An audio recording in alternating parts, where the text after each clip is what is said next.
네, 안녕하세요. 이어서 촬영하고 있습니다. 김정현입니다. 자, 수학 2의 네 번째 영상입니다. 네 번째는 제가 오늘 좀 신박한 이야기를 해보려고 하는데요. 지난 세 번째 영상에서 제가 수렴이라는 단어를 썼는데, 수렴이 그럼 대체 무엇인가? 라는 것을 좀 이야기해보고, 그거와 반대되는 개념인 발산에 대해서 살펴보려고 합니다. 수렴과 발산은 매우 중요한 내용이 되고요. 사실은 예전 교육과정이면은 한 가지 단어가 더 나왔는데 그 내용은 삭제된 것 같아서 그 내용은 다루지 않겠습니다. 라고 하면 또 여러분 궁금하시겠죠. 그래서 그것까지 살펴보겠습니다. 음, 원래는 살펴보면 안 되지만 제가 그래서 말씀을 드리는 거예요. 교육과정에는 언급되지 않지만 그래도 여러분이 알면 재밌어 할 단어라서 이 부분을 말씀드려보고 싶어서 언급 같이 하도록 하겠습니다. 자, 우선 교육과정에서 다루는 두 가지 용어, 수렴과 발산입니다. 수렴한다라는 내용은 여러분들 제가 말씀을 드렸을 겁니다. x가 어디에, a라고 할게요. a에 한없이 가까워질 때 fx는 l로 한없이 가까이 간다. 이 이야기를 하고 싶은 거예요. 그러면 이 L은 제가 뭐라고 했었냐면 여기서 극한값이라는 용어를 정리했을 겁니다. 그리고 fx가 L이다 라고 하는 이 긴 문장, 이것을 우리는 수렴한다 라는 단어를 쓰면서 여러분께 안내했을 거라고 생각을 합니다. 안내했을 거예요. 왜냐하면 옆에 바로 있기 때문에 확인 작업을 좀 해볼까요? 지난 시간에 한 내용인데, 여기 있죠? fx는 L, 이 부분을 제가 수렴한다라고 작성을 했었습니다. 그러면 다시 올려서, 그래서 제가 말씀드렸던 것이 뭐냐면 이 x가 a일 때 이 부분인데요. 이 부분은 여러분 아시다시피 제가 그때 뭐라고 했었냐면 전제 조건이라고 했었습니다. 예. 그래놓고 제가 얘기한 거는 가정은 아니에요. 가정은 아닙니다. 하지만 x가 a로 한없이 가까워질 때 이 부분을 묻는 거기 때문에 가정이 될 수는 없어요. 그리고 명제에서 이야기했듯이 P면 Q이다라는 이제 문장처럼 구성이 되어 있어야 하지만 그런 내용이 없죠. 그래서 제가 가정이라고 말씀을 드리지는 않았습니다. 이렇게 해가지고 제가 이야기를 했을 때 첫 번째 다른 생각을 하는 거죠. x가 무한대로 갔을 때 무한대로 갔을 때라고 하니까 좀 그렇네요. 무한대로 한없이 가까이 갈 때 fx는 l로 한없이 가까워진다라고 했던 세 번째 영상을 기억하실 겁니다. 그러면 이거에 대해서 제가 조금 유사하게 작성을 좀 해보면 음의 무한대로도 가까이 가는 것도 해드렸습니다. 물론 함수는 하나만 제시됐기 때문에 여러분이 다른 함수는 어떻게 구하지? 라는 생각도 가지실 겁니다만 제가 일단 말씀드린 거는 원초적인 개념에 따르면 이 두 가지였습니다.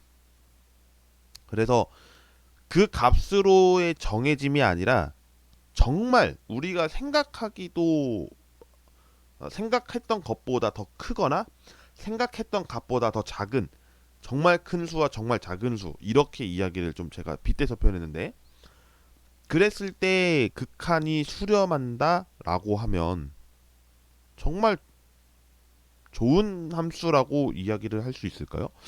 물론 모르겠습니다. 수학자 분들께서 정해주시겠죠? 저는 못 정해요. 저는 아직 이제 배우는 단계라서 그렇게는 못 하겠는데, 저는 그렇게 하다가 이 생각을 한 거죠. 앞에 있는 이 전제는 똑같습니다. 근데 이 뒤에가 이렇게 되는 거예요. fx가 l로 한없이 가까이 가지 않는다면, 이래 버리면 여러분은 어떻게 표현하시겠어요?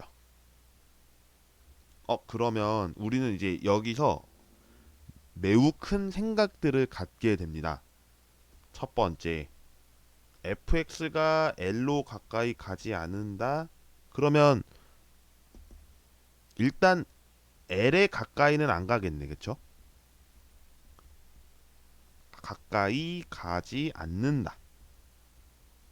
그렇다면 우리는 이것을 뭐라고 할 수 있느냐면 다른 값에 가까이 가는 건가?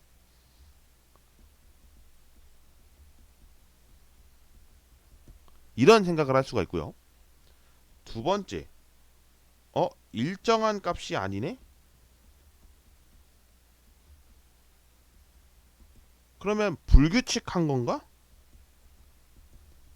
이 생각도 할 수 있는 거예요. 분명히 우리는 가까이 간다라고 했는데 함수값이 이렇게 보기에는 조금 다른데 뭐 이런 생각을 하는 거죠. 뭐 제가 지금 두 가지 제시만 했지만 뭐 세 번째, 네 번째 더 나올 수도 있습니다. 그거는 이제 여러분께서 바라보시는 관점에 따라서 질문이 다를 거라고 생각을 하고요. 그 과정에서 우리는 이제 무엇이라고 부를 거냐, 그리고 어떻게 이야기를 할 거냐라고 하는 것에 대해서 이야기를 하려고 하는데, 아까 제가 말씀드렸던 이 문장 1번에서 fx는 l에 한없이 가까이 간다 라고 한 것을 수렴한다 라고 표현했습니다. 그쵸? 그러면 이게 아니니까 이것을 우리는 수렴하지 않는다라고 이야기를 할 수가 있는 거죠. 근데 제가 아까 맨 처음에 이야기했듯이 수렴하지 않는다, 다시 말하면 수렴한다의 반대가 되는 용어를 맨 위에 제가 적어놨었죠. 네, 발산한다예요. 발산한다. 그래서 영어로 갑자기 영어가 좀 등장해서 죄송합니다만 수렴한다를 영어로 convergence라고 이야기하고요. 발산한다를 이제 divergence인가요? 예, 그렇게 이야기하는 것으로 알고 있습니다. divergence는 우리가 이제 수학에서도 등장하는 용어의 하나가 더 붙는데 여기서 얘기하는 divergence는 발산한다의 의미를 갖고 있는 내용입니다. 자, 이제 다시 본론으로 들어와서 수렴하지 않는다라는 내용이 그럼 발산한다랑 어떤 차이를 갖게 될까? 이 부분을 좀 말씀드려 볼게요. 두 번째 영상에서 제가 아마 이야기를 했을지 모르겠는데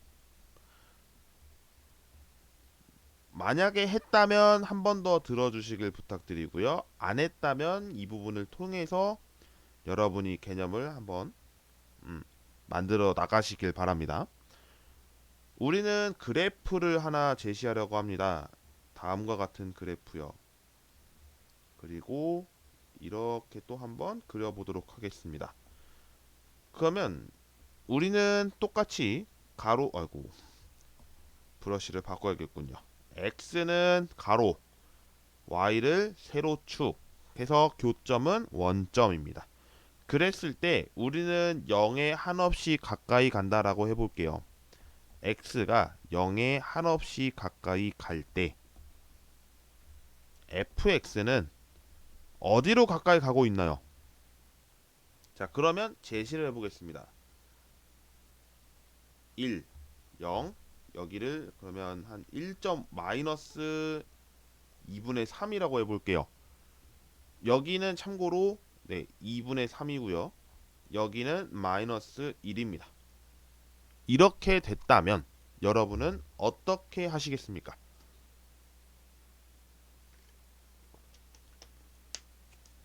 어디로 가까이 가고 있을까요? x가 0으로 가까이 가는데 0인데 1인가? 1인가? 아, 이거 1로 가겠구나. 이럴 수 있죠. 아닌 것 같아요. 나 이거 fx 마이너스 2분의 3으로 가고 있는 것 같아요. 그러면 어때요? 여러분이 봤을 때. 예. 두 가지로 나뉜 경우인 거죠. fx가 1로 가까이 가는 거 하나, fx가 마이너스 2분의 3으로 가고 있는 거 하나. 그러면 우리가 x가 0일 때가 아니라, 이거는 일단 0이 아닌다라는 전제가 깔려 있는데요. x가 0으로 한없이 가까워졌을 때 두 개로 나뉘었다? 그러면 이렇게 생각하는 거죠. 0이니까 여기가 이제 0이잖아요. 네, 큰 쪽에서 0으로 가까이 가는 거와 작은 쪽에서 0으로 가까이 가고 있는 이 두 가지 방향이 존재한다는 겁니다. 그렇단 얘기는 작은 쪽에서 0으로 가까이 가고 있다는 방향이 이렇게 가고 있는 거죠. 네, 그래서 1이다라고 하는 것을 알 수가 있는 거고, 반대로 큰 쪽에서 0으로 가까이 가고 있는 방향은 내려가고 있죠. 함수를 여러분이 그래프로 그려 보신다면,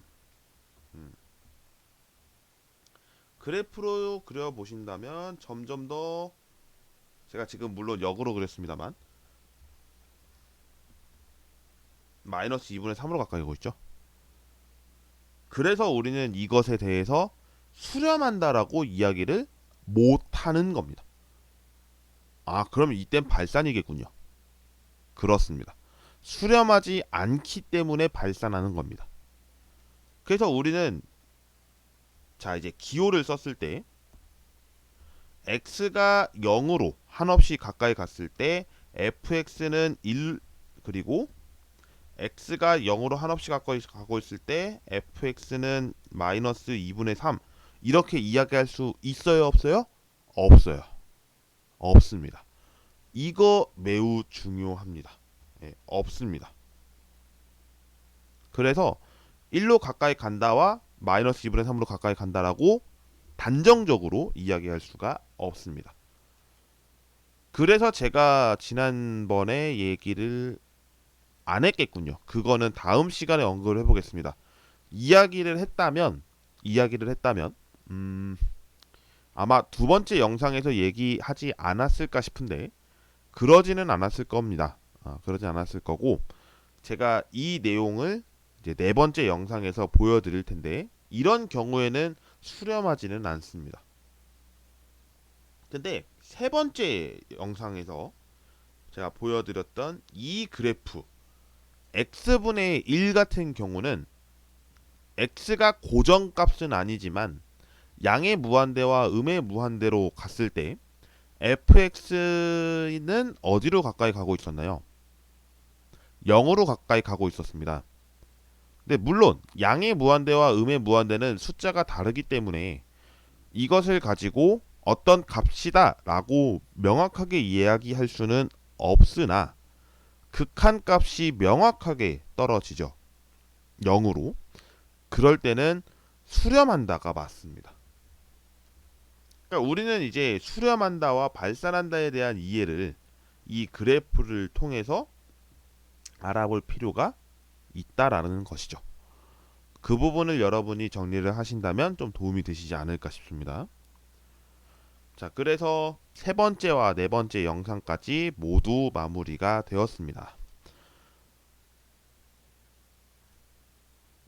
여러분 정리하시기엔 어떤가요? 일단 제가 무한대라는 개념이 사실은 뭐 어떻게 정리를 해야 될까 이 생각도 굉장히 많았는데, 결국에는 우리가 어떤 수보다 더 큰 수를 우리는 이제 양의 무한대로 가는 거고, 우리가 생각했던 수보다 작게 가는, 계속 작아지는 수는 음의 무한대로 가까이 가고 있는 방향이라고 보시면 됩니다. 하지만 수는 아니라는 거 매우 중요합니다. 이렇게 정리를 하고 오늘 네 번째 영상까지 마무리를 지어보겠습니다. 다섯 번째 시간은 우극한과 좌극한에 대한 이야기, 그리고 한쪽 극한에 대한 설명도 좀 해볼게요. 근데 제가 네 번째 영상에서 한 가지 더 말씀해 주신다고 하지 않았어요? 얘기했는데 죄송해요. 지금 판서가 끝났기 때문에 제가 이야기할 수는 없는 상황이라서 구성이 된다면 네, 그땐 다섯 번째 영상에서 언급을 먼저 하고 들어가 보도록 하겠습니다. 그래야 여러분이 이해하실 때 좀 도움이 되실 것 같아서 그렇게 정리를 해볼게요. 양해를 좀 부탁드립니다. 자, 그럼 시청해주신 모든 분들 감사드리고요. 저는 다음 시간에 다섯 번째 영상으로 찾아뵙겠습니다. 고맙습니다.